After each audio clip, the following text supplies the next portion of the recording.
Hello welcome back to me YouTube class availing centre. मैं हूं आरआरके और मैं आपको पढ़ा रहा हूं क्लास 10th का कंप्लीट मैथ्स। ठीक है, ड्यू टू होली वीडियो आपको कुछ देर से नहीं मिल पा रहा था, बट अब ये कंटिन्यूअसली मिलने वाला है। ठीक है, क्योंकि एग्जाम ओवरऑल 9 क्लास का खत्म हो चुका है और अगर जिनका खत्म नहीं हुआ है वो जल्दी से खत्म करके क्लासेस स्टार्ट कर लीजिए, क्योंकि टाइम बहुत कम होता है, देखते देखते आपका समय बीत जाएगा। ठीक है, तो आज की इस वीडियो में जो हम लोग पढ़ने वाले हैं वो टॉपिक है रिविजिटिंग इरेशनल नंबर्स। ठीक है, अपना फंडामेंटल थ्योरम जो पीछे वाला में था वो पिछली वाली वीडियो में आपको बहुत अच्छे तरीके से समझाया जा चुका है। इवन जो आपका एक्सरसाइज 1.1 था एनसीईआरटी का, यानी कि रियल नंबर का एक्सरसाइज जो है आपका 1.1 एनसीईआरटी वाला बुक से आपको फिनिश करवा दिया गया है।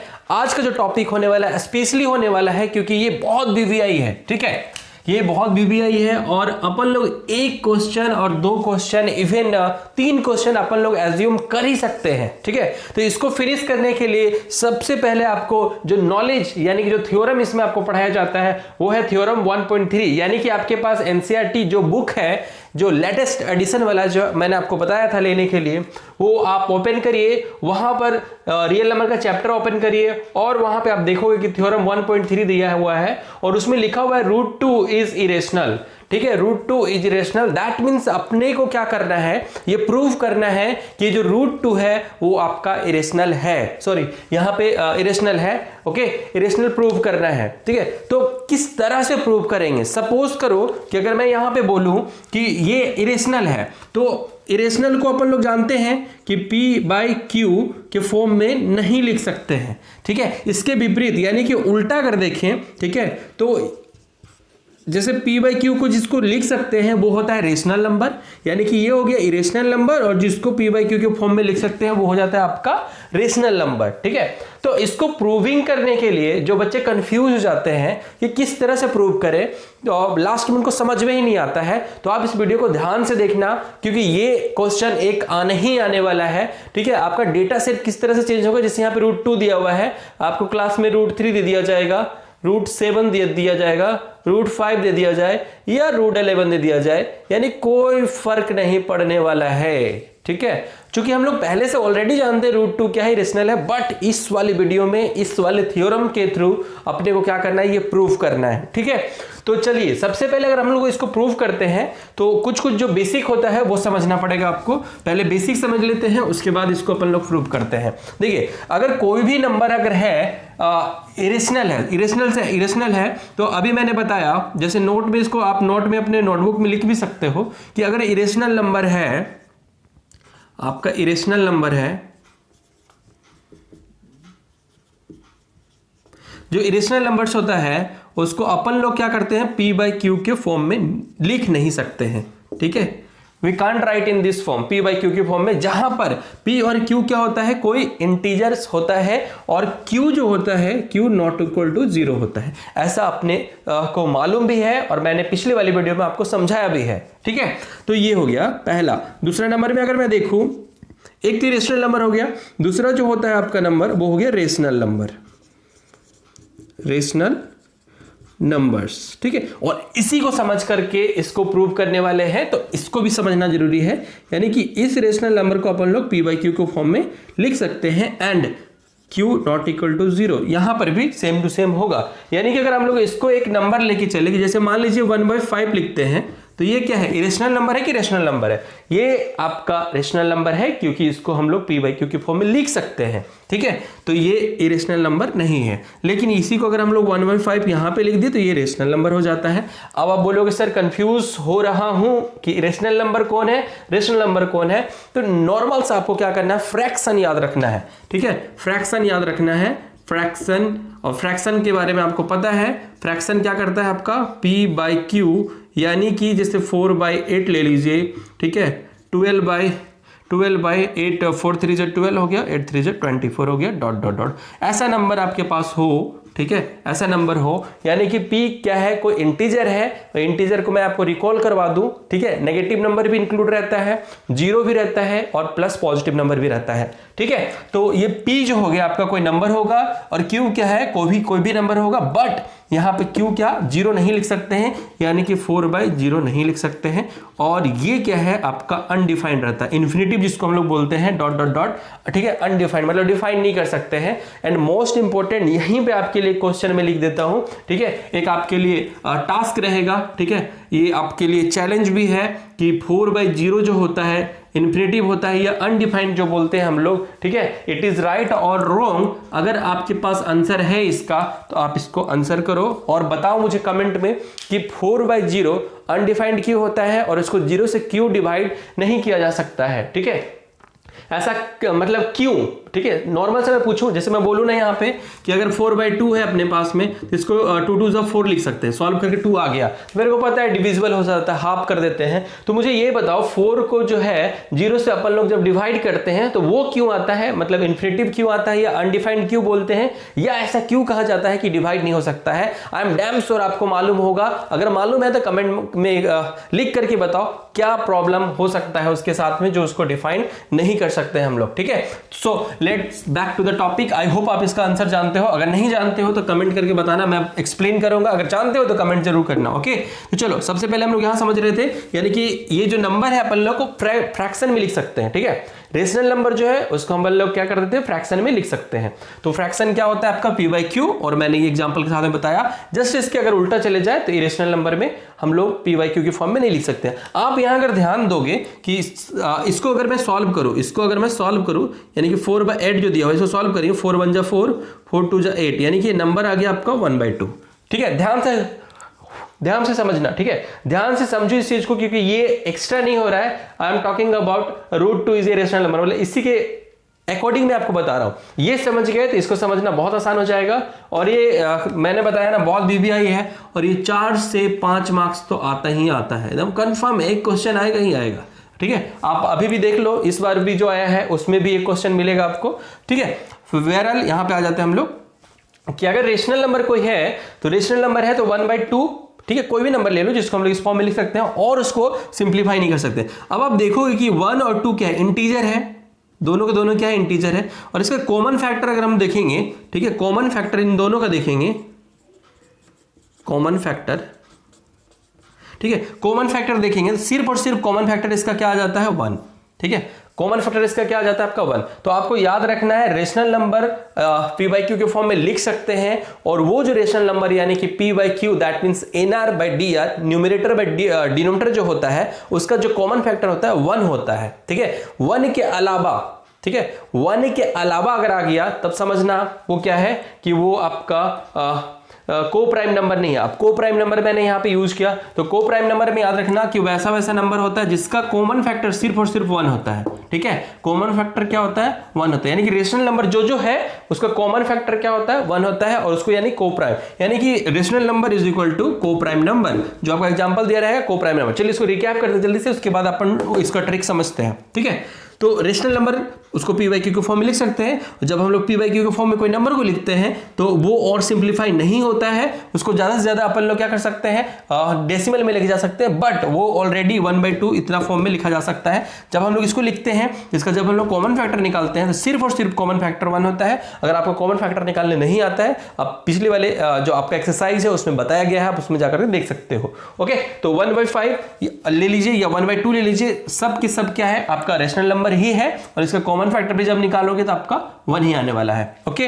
तो जब ये 1 आ जाता है दैट मींस हम लोग बता देते हैं कि इसको p/q के फॉर्म में लिखा जा चुका है, और लिख भी सकते हैं, और साथ इसका कॉमन फैक्टर 1 है। सपोज करो कि इसका कॉमन फैक्टर 1 ना रह करके, ठीक है, 5 आ जाए या कुछ और आ जाए, तो हम लोग क्या बोल सकते हैं, बताओ। ये को प्राइम नंबर तो नहीं रहेगा ना, यानी कि अपने को सिर्फ समझना है कि अगर कोई नंबर को हम लोग कंसीडर करते हैं कि ये को प्राइम नंबर है, और अगर हम लोग उसको प्रूव कर देते हैं कि इट इज नॉट अ को प्राइम नंबर, दैट मीन्स हम लोग बता सकते हैं कि जिसको हम लोगों ने सपोज किया था वो उसका उल्टा होगा। यानी कि अगर एक एग्जांपल के तौर पे मैं आपसे पूछूं कि अगर मान लीजिए सपोज करिए ए और बी, सिर्फ अपने पास दो ही ऑप्शन है, जैसे यहां पर भी दो ऑप्शन है, इरेशनल नंबर और रेशनल नंबर। आपको भी पता है इरेशनल नंबर एक होता है, और रेशनल नंबर में जितना सारा नंबर होता है, natural number, whole number, integer, आपका फ्रैक्शन, वल्गर, सब के सब उसी में होता है, ठीक है। तो ए और बी दो ही ऑप्शन है। अगर मैं ए को मान के चलूं कि ये ए जो है आपका सी है, ठीक है, ए जो है सी है, ए जो है सी है, तो ये सी कभी बी हो सकता है क्या? कंफ्यूज हो गए ना। इसी तरह ये कंफ्यूजन क्रिएट मैंने इसलिए किया क्योंकि अगर मैं बोल दूं कि अगर मैं किसी नंबर को अगर मान के चलूं, अगर मैं इसी √2 को अगर मान लूं कि रेशनल नंबर है और मैं प्रूफ भी कर दूं कि वो रेशनल नंबर नहीं है, तो क्या वो रेशनल नंबर हो सकता है? देखिए फिर से कंफ्यूज हो गए। चलिए इसको थोड़ा सा क्लैरिफाई करते हैं। अगर मैं ये मान के चलता हूं, अगर मैं ये मान के चलता हूं कि √2 क्या है, √2 जो है आपका रेशनल नंबर है, मान के चलते हैं कि √2 क्या है, रेशनल नंबर है। और रेशनल नंबर का क्राइटेरिया मैंने आपको बताया, जो p/q होगा उसका कॉमन फैक्टर जो होता है, कॉमन फैक्टर 1 होता है। ये बेसिक था, बेसिक अभी चल रहा है आपका, आपको प्रॉपर मैं अभी इसको प्रूफ करके दिखाऊंगा। लेकिन प्रूफ करने से पहले मैंने आपको बताया है कि आपको प्रॉपर चीजें पहले से बता दी जाएगी ताकि आपको समझने में कोई दिक्कत ना हो, ठीक है। तो ये √2 जो है आपका रेशनल नंबर है नहीं, एक्चुअली मान के चलते हैं, सपोज कर लेते हैं। जब सपोज कर लिया मैंने तो इसको p/q के फॉर्म में लिखा जा सकता है। जब ये p/q के फॉर्म में लिखा जा सकता है तो ये नंबर क्या है, कॉमन फैक्टर के साथ में आपका 1 आएगा। जब ये 1 आएगा इसको हम लोग को प्राइम नंबर बोल सकते हैं, को प्राइम नंबर बोल सकते हैं। लेकिन अगर ये रेशनल नंबर अपन लोग प्रूव नहीं कर पाए, यानी को प्राइम नंबर प्रूव नहीं कर पाए, तो जब रेशनल नंबर नहीं होगा तो इसके विपरीत जो होता है वो आपका रेशनल नंबर होता है, क्योंकि अपने पास ऑप्शन सिर्फ 2 है, ठीक है। अब ये ऑप्शन 2 है, ठीक है। तो चलो इसी तरह से हम लोग इसमें भी प्रूव करेंगे। सबसे पहले हम लोग √2 को रेशनल मान लेंगे, रेशनल का जो क्राइटेरिया होता है उसको अप्लाई करेंगे, और अप्लाई करने के बाद में देखते हैं वो को प्राइम नंबर आता है या को प्राइम नंबर नहीं आता है, ठीक है। जब हम लोग रेशनल नंबर प्रूव नहीं कर पाएंगे तब हम लोग एज्यूम कर लेंगे कि जो नंबर जो अपना है वो रेशनल नंबर नहीं होकर के क्या है, इरेशनल नंबर। यानी कि इरेशनल नंबर का कुछ यहाँ पे पार्ट यूज नहीं होने वाला है, पूरा का पूरा रेशनल नंबर में होने वाला है, ठीक है। वीडियो को रोक करके आप ये नोट अपने यूज के अनुसार नोट कर लीजिएगा, इसको समझ लीजिएगा, उसके बाद ही इसको पढ़ना चालू करिएगा। It will be suggestion from my side, क्योंकि ये बहुत जरूरी है, ठीक है। तो चलिए अब अपन लोग क्या करते हैं, √2 इज रेशनल नंबर के बारे में पढ़ते हैं। थ्योरम 1.3 यानी कि √2 इज रेशनल को प्रूव करते कैसे है, ठीक है। प्रूव कैसे किया जाए यहां पर देखते हैं। मैंने बेसिक आपको सारा बता दिया कि √2 इज रेशनल। इरेशनल का मैंने बताया इरेशनल किस तरह से होता है, रेशनल कैसे होता है। अब आपको ये पूरा का पूरा थ्योरम समझने में बहुत ही आसानी से आप समझ सकते हैं इसको, ठीक है। तो प्रूविंग के लिए सबसे पहले अपन लोगों को क्या इरेशनल नंबर के बारे में जानना था, मैंने वो बता दिया आपको।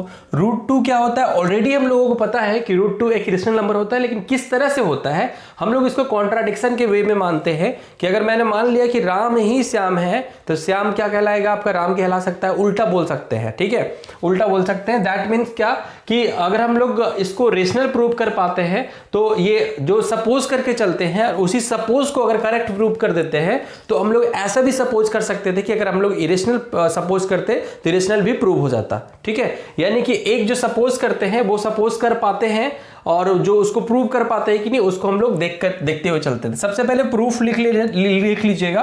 लिखने के बाद में यानी कि पहले एक बार समझ लीजिए, उसके बाद नोट डाउन कर लीजिएगा। ये बहुत BBI है, सिर्फ डेटा यहाँ पे चेंज होने वाला है। यानी कि यहाँ √2 लिखा हुआ है, यहाँ पे आपका √2 की जगह पे √3, √5 इस तरह से आपका क्वेश्चन बोर्ड के एग्जाम में देखने को मिल सकता है, ठीक है। और अभी आप क्वेश्चन बैंक में भी देखना और इस बार वाले में भी देखना, ये क्वेश्चन आता ही आता है एक, ठीक है। तो ये चूंकि थ्योरम है, बस यहाँ पे चेंज करना, जहां जहां मैं अंडरलाइन करूंगा आप भी कर लेना, और वहां पे सिर्फ और सिर्फ आप डेटा चेंज कर देना, आपका बन जाएगा। सबसे पहले यहाँ पे इरेशनल बोला है, मैं इसको एज्यूम करके चलता हूं कि ये √2 क्या है, रेशनल है। Let us assume √2 is a rational number, ठीक है।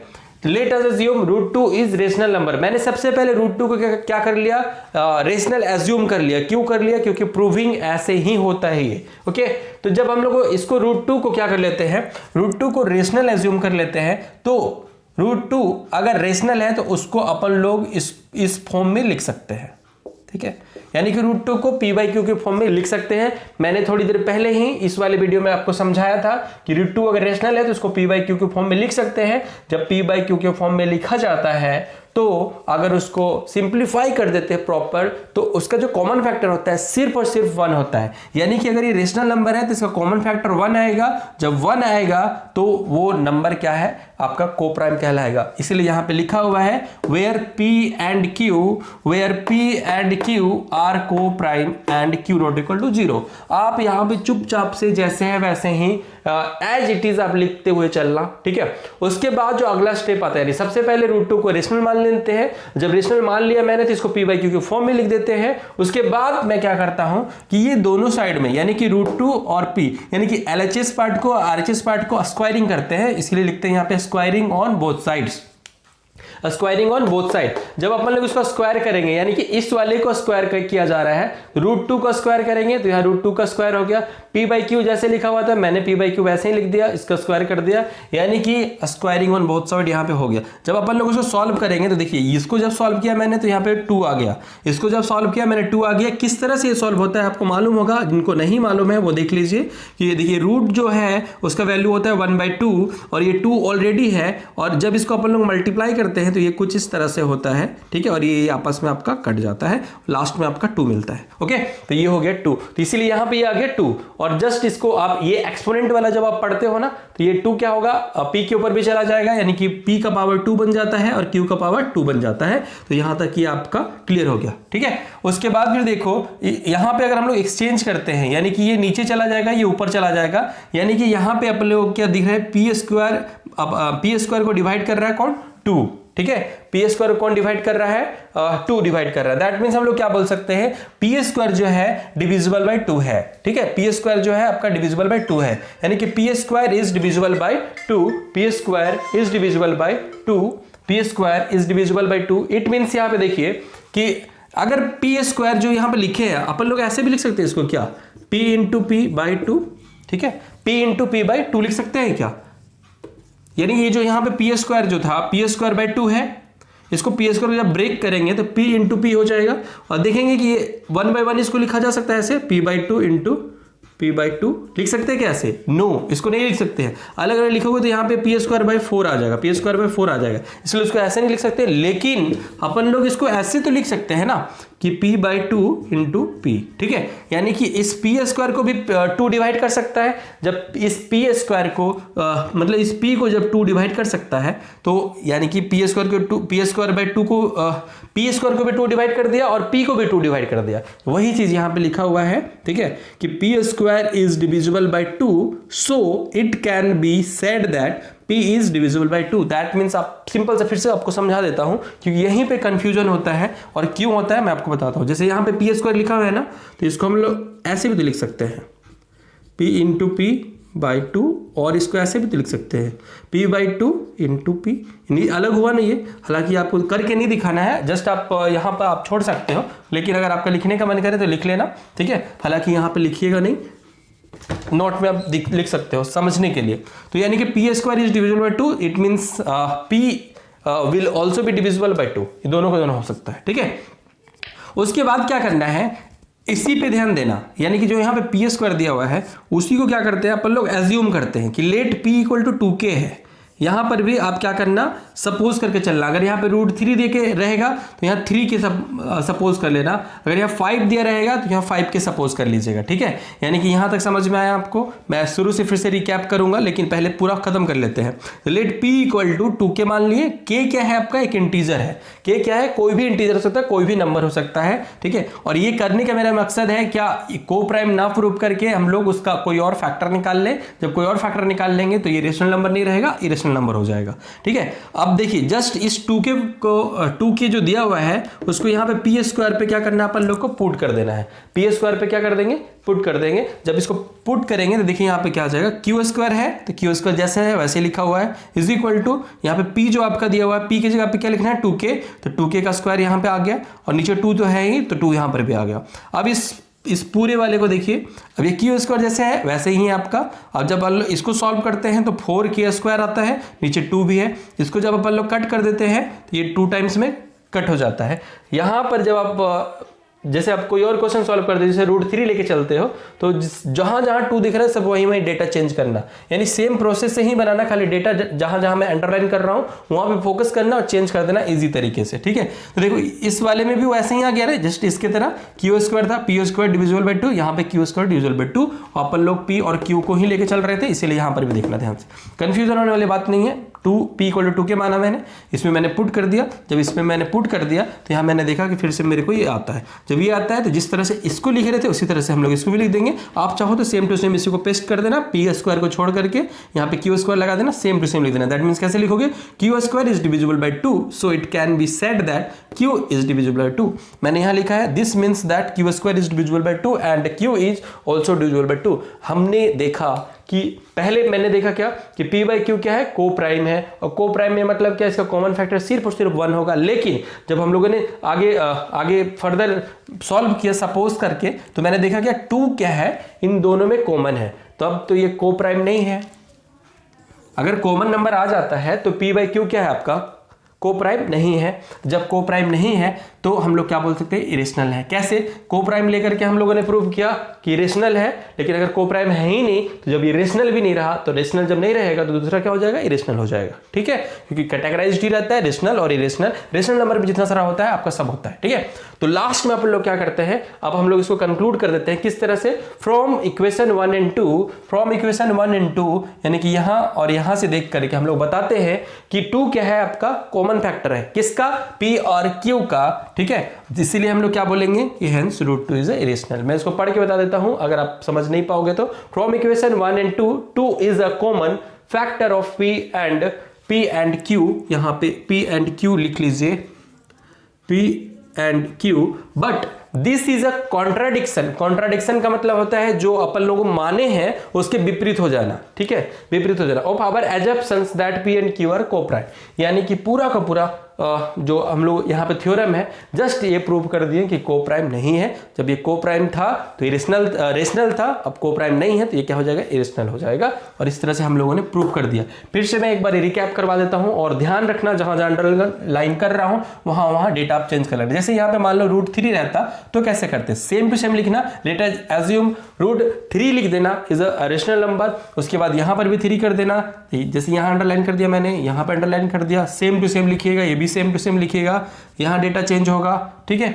यहाँ पे आपका डेटा चेंज होगा, और उसके बाद फिर यहाँ पे डेटा चेंज होगा, और यहाँ पे डेटा चेंज होगा, यहाँ पे डेटा चेंज होगा, ठीक। प्रैक्टिस करोगे तो समझ में आ जाएगा आपको, ये सब पे ध्यान देना, डेटा यहीं पे चेंज होता है, ठीक है, और इस तरह से आप प्रूव कर सकते हो इजीली, ओके।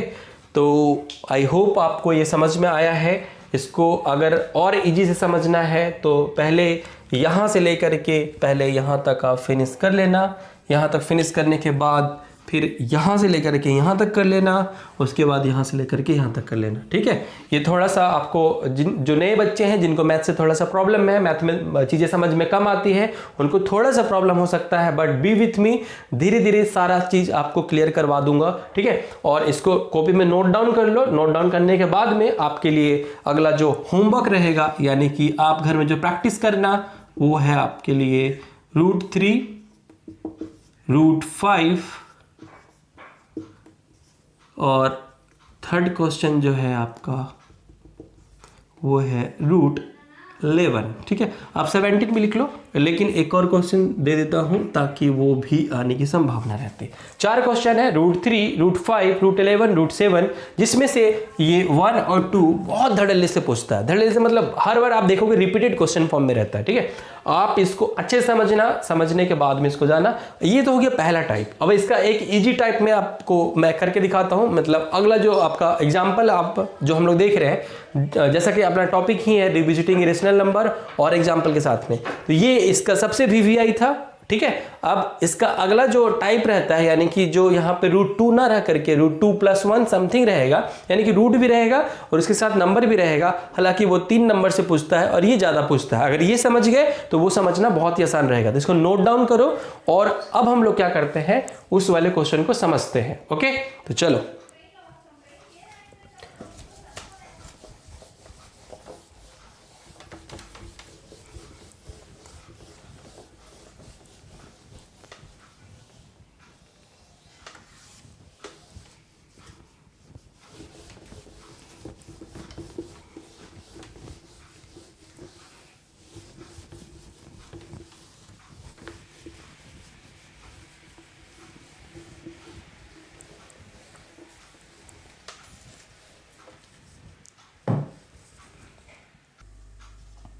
एग्जाम्पल 6। ठीक है, ये जो क्वेश्चन है ये आपको 3 नंबर दे सकता है, 3 नंबर,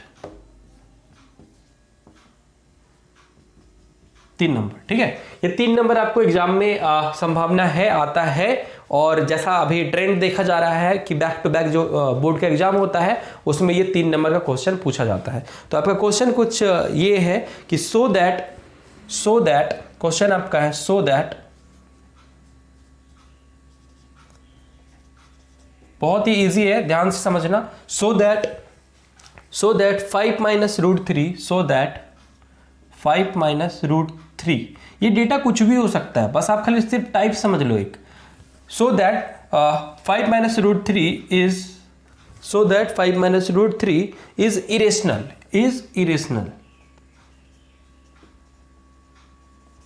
इरेशनल, ये आपको क्या करना है, दिखाना है। ठीक है, तो यहां पे आप देखोगे कि बोल रहा है सो दैट, पिछले वाला जो आपका जो थ्योरम था उसमें मतलब रूट 2, रूट 3, रूट 5 उस सब वो जो दिया हुआ था वो था आपका नॉर्मली सा प्रूव दैट। तो यहाँ पे सिर्फ आपको दिखाना है, तो आपको परेशान नहीं होना है। हमको पहले से जो मालूम था इसमें यूज कर सकते हैं, यानी कि पहले से क्या मालूम है अपने को कि रूट 3 क्या है, आपका एक रेशनल नंबर है। चलिए अब सबसे पहले क्या करते हैं, जैसा हम लोग थ्योरम में प्रूव करे थे उसी को लेकर के यहाँ पर भी चलते हैं।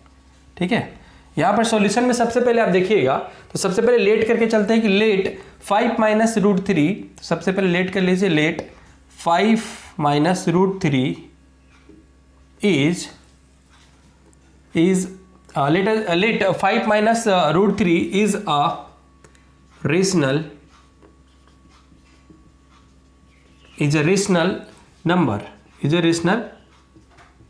नंबर, सबसे पहले हम लोग क्या कर लेते हैं, सपोज कर लिया है ना, let 5 minus root 3 is a rational number, या तो लेट एज अज्यूम बोल सकते हैं। लेट नॉर्मल सा क्वेश्चन है 3 नंबर का, इसलिए इतना ज्यादा लिखेंगे नहीं तो वरना लंबा हो जाएगा। ठीक है, तो let 5 minus root 3 is a rational number. ठीक है, ये हो गया। अगर रेशनल नंबर ये है तो अपन लोग इसको लिख सकते हैं क्या, that is 5 minus root 3, 5 minus root 3 is equal to a by b. आप पी बाई क्यू ले लो, कोई दिक्कत नहीं है। वेयर, जहां पर वेयर सेम टू सेम, जैसे थ्योरम में अपन लिखे थे ना उसी को लेके चलेंगे यहां पर भी। Where a and b are को प्राइम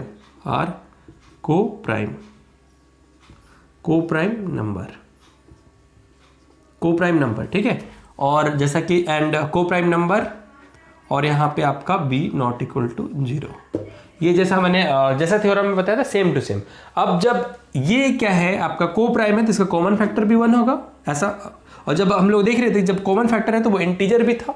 ठीक, तो यहाँ पे 5, अब इसको क्या करते हैं, थोड़ा सेपरेट कर दे, यानी कि अपना जो अगला मिशन रहेगा कि रूट 3 को अलग करने का। अब आपको सेपरेट करने आता होगा, जब सेपरेट करने आ रहा है तो सबसे पहले देखिए रूट 3 जो माइनस में उधर जाएगा किस में हो जाएगा, आपका प्लस में हो जाएगा। तो इसको अपन लोग ऐसे लिख सकते हैं क्या, रूट 3 इज इक्वल टू, यानी सपोज करो कि ये इधर गया तो प्लस में हो गया, और 5 इधर ही है तो 5 इधर ही है, इसको इधर लेके आ जाओ तो ये हो जाएगा a बाई बी।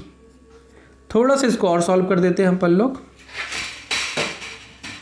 थोड़ा सा जब इसको और सॉल्व कर देते हैं तो जस्ट होल्ड,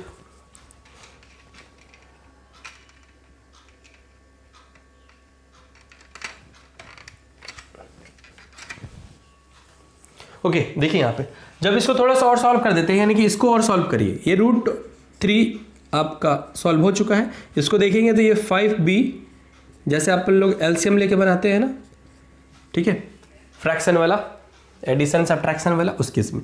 अब यहाँ पे आप ध्यान से देखिए कि ये पूरा का पूरा सेपरेट हो चुका है, पूरा का पूरा सेपरेट हो चुका है, यानी कि रूट 3 अलग हो चुका है और ये पूरा का पूरा यहाँ पे हियर, या तो आप सिंस लेके चलो, since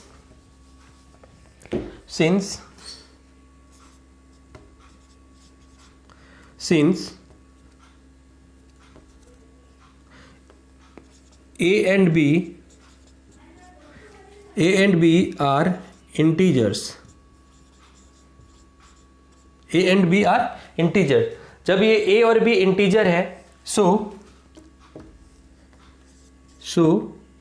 5b minus a by b is a rational number, is a rational number. जब a और b क्या है, इंटीजर है, तो ये पूरा का पूरा क्या हो जाएगा आपका, रेशनल नंबर हो जाएगा।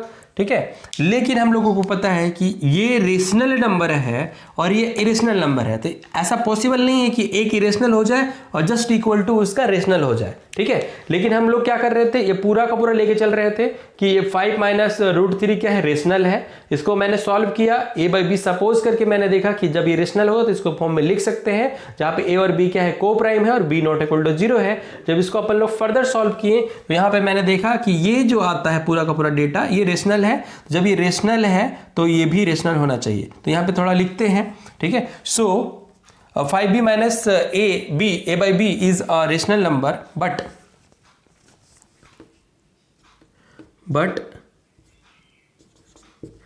we know that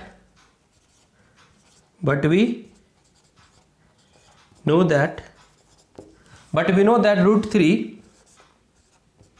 is an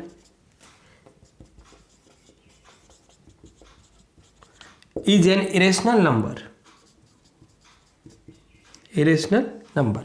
But we know that root 3 is an irrational number, or this is happened because of our assumption. ठीक है, लेट जैसे मैंने माना था ना उसी तरह। क्यों? क्योंकि इसको हम लोग रेशनल मारे थे और जस्ट इसी वे में आप लोग प्रूव कर लेना। ठीक है, इजी सा हो जाएगा। देखो 5 जैसे मैंने ये प्रूव कर दिया ना कि 5b माइनस ए क्या है आपका, रेशनल है, और फिर मैंने लिखा कि रूट 3 क्या है आपका, इरेशनल है। और ऐसा क्यों हुआ?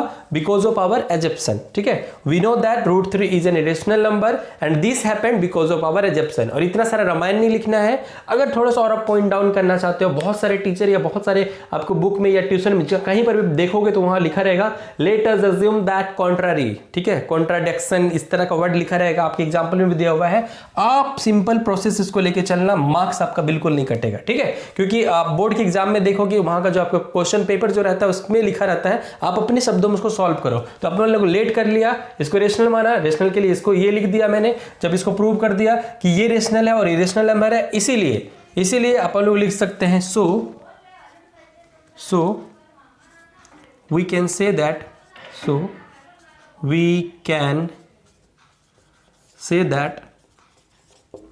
5 minus root 3